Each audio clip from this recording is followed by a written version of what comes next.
Back in the hazier days of my youth, Y&T was a legend among rock and roll bands. I know I've been to several of their concerts, but I don't remember it, which means I had a very good time.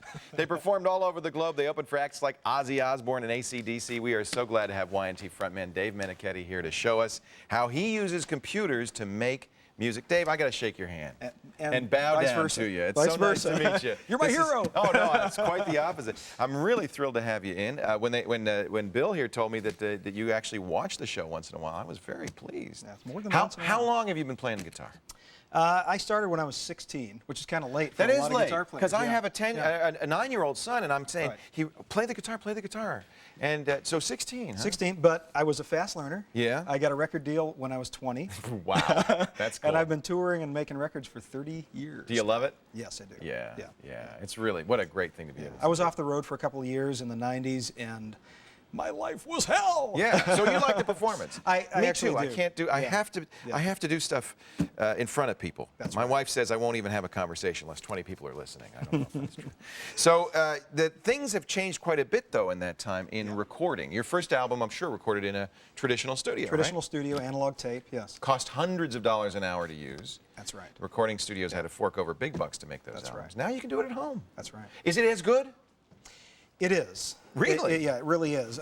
You have to know what you're doing. I mean, really it comes down to engineering. You're a sound engineer now and exactly. a producer as well as a performer. That's right. You have to be all of Yeah, them. you have to be. Yeah. Yeah. But is that fun for you? You like it? I love it. Show us because what this... I'm a geek, you know. You're a geek. You like the gadgets. I love to tweak with everything. So yeah. you brought, and I have to say, I'm thrilled that you must have had a hand truck and about 4 roadies because you brought a ton of stuff here.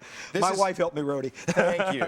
This is stuff from your home recording studio. Yes. Actually, I borrowed the CPU from Central Computer, but they make all of my CPU. You just don't want to pull it out of the rack. Exactly. Yeah. And this is a rack mountable unit. And well, we're gonna get to the.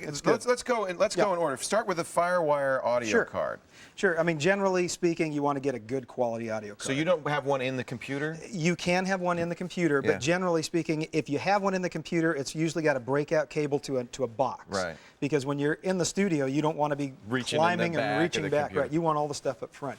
This is FireWire. This makes it really easy. You don't even have to get inside your computer and put a card in, worry about interrupts or anything like that. M-Audio is the name of it. M-Audio, yeah. M-Audio actually is one of the best companies out there for sound cards right now because they keep their drivers current, and they're really good. Very important. Very important, yeah. And now, one of the advantages also getting the sound card out of the box is you don't have all the electrical interference that's inside the box. So a lot of people say it's cleaner to get if you can get a digital output, as you do with FireWire, and have all of the analog to digital stuff analog to digital and digital to analog conversions are done outside the box. Yeah. Yeah, that's always better. Now, I like these speakers. We were listening, and this sounds like we're at a concert here, and they're just tiny little speakers. What are these? These are also from M-Audio, and they're their little 5-inch satellite speakers, and I also brought their subwoofer down here, and it's a nice little combo, and somewhere in the range of $500 for the whole thing. You're kidding? No.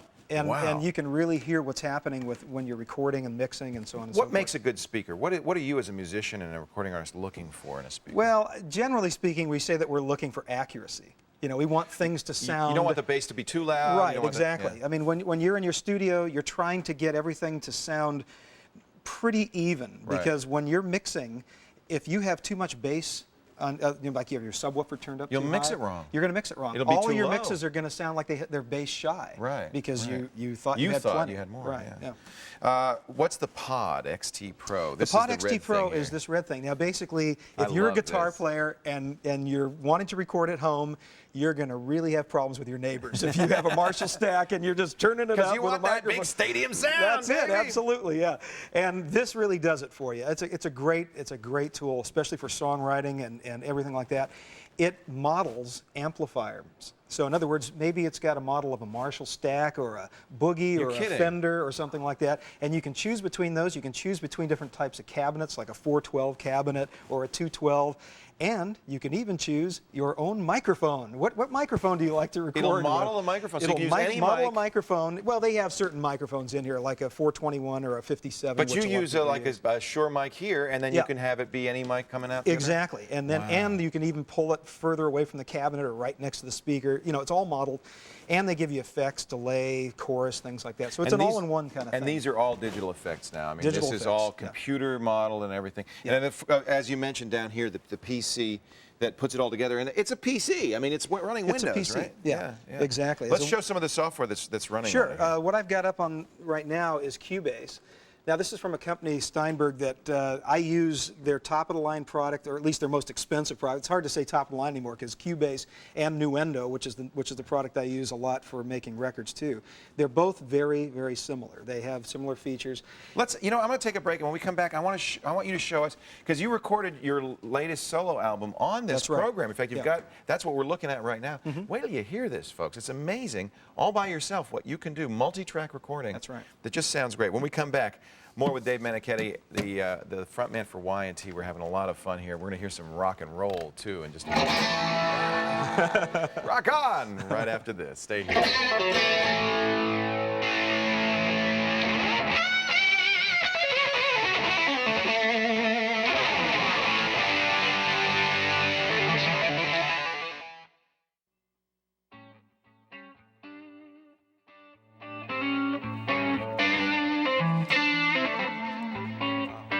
Now, what hall is that we're playing in?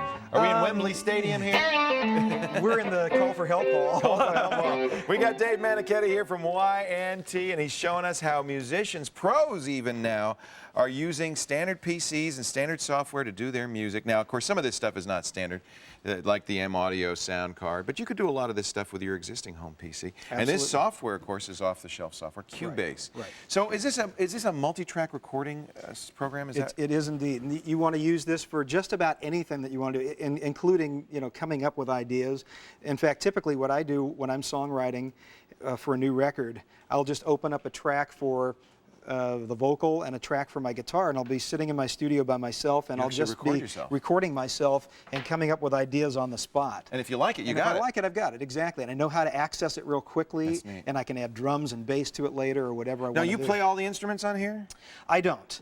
In this particular instance, I have my band playing with me.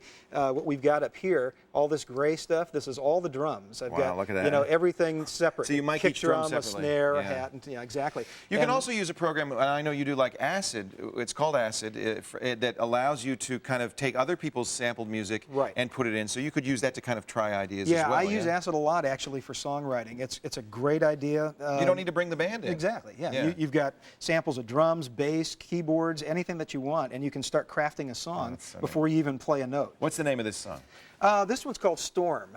And so this is is this down here at the bottom? That's the guitar solo? This is the guitar solo, and what I thought I'd do is I'd show how you can use this once you've got your basic track. When they say basic track, they mean bass and drums, basically, is what they mean. The rhythm in the background. Yeah. And this is how most records are done. And then after that, everybody comes in and they put their parts over the top of that. That's typically how it's done. They lay down the bass and drum, and then one at a time, each musician comes in. That's right. It's like, oh, it's bass day. He's going to go through do all those bass again. Okay, now it's guitar day. Now it's vocals and background vocals and so on and so forth. So you come in, and the great thing about doing it with this type of software is, and it's also a bad thing. It's a good and a bad. It depends on how much you overuse it, I should say, is the fact that you can just keep going over and over and trying a bunch of different takes. Change it. And they can do what's called comping. In other words, if I did 10 takes of one song singing. They go in there now, and they've got all 10 takes lined up, and you can, like, I'll take just this word from this take, this word from that, and you just make this one performance out of it. Saves you time. It does. Can you also change the tempo? Can you change the key? You can do all of that too. You can. You can even slip things in, like if somebody played it maybe a little faster than it should be, you can just take that one thing and compact it in size. I mean, it's really what we used to think was a cheater way of doing it, but if you're a real musician, you want to get your soul in it. It saves you some time. You want to get your soul in it first. You want to get it right. Yeah. Well, but that's why sometimes bands nowadays can't perform live, because they never did perform it live. Bands like Y&T started live. We can actually play. And you actually can play. Hey, let's show them how you would dub in the rest of that guitar solo. So basically, this blue right here, this is the guitar solo, and I basically muted the second half so I could say, okay, well, I didn't really like the second half when I did it. I open up a new track. I don't have to, but I do in this instance, and I've got it ready to go. And all you do to hit record is just hit the asterisk key in Cubase or Nuendo, and you're ready to go. So I'm just going to hit play, and then I'm going to hit record and start playing along. Dave Meniketti from his solo album. This is Storm. Let's see.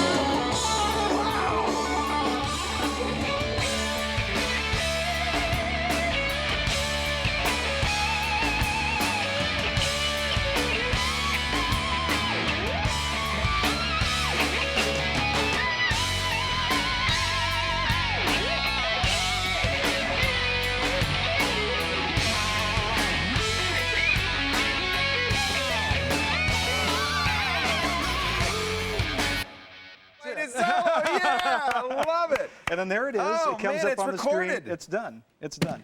And then Unbelievable. You know, I brought, I just thought maybe I brought some of my own instruments because I believe that I have some rock and roll talent. So if you ever needed some percussion, I could just. Hey, by the way, your wonderful wife Jill is sitting there, and we thank you, Jill, for being here and helping Dave schlep all his stuff over here.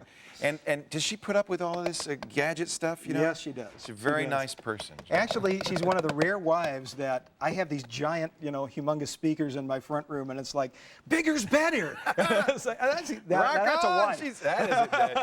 She's a keeper. That's Absolutely. wonderful. That's wonderful. Dave, it's been so much fun seeing you play and seeing what you use in your home studio to make music. You guys are performing right now. In fact, I know you're going to be up in Petaluma in a little bit. We'll You're playing in Petaluma. Anaheim. We're playing at the Anaheim House of Blues tomorrow. Tomorrow. Yeah. And any albums you want to tell us about? Well, I'm working on my next solo record, and Y&T has got a new record coming out, which is previously unreleased material. Wow. Oh, that's great. Because we've been playing for so long, we've written all these great songs, we demoed them up, and a lot of people haven't had a chance to hear them. What's the name of that? Unearthed. Unearthed Volume Y&T, Volume 1. There may be Volume 2. There will be more. If you want to learn more. And by the way, listen for the great bongo playing. No. If you want to learn more about turning your PC into a home recording studio, surf on over to our website, techtv.com/call for help. Dave Meniketti, great to meet you. Thank you so Pleasure much to for be being here. Can you just a little something to take us out? Sure, absolutely. Coming up next, the ability to hide the TiVo on our prize board is getting a little scary. We don't move it around. Someone's going to get it. Wired World Challenge coming up while we rock on.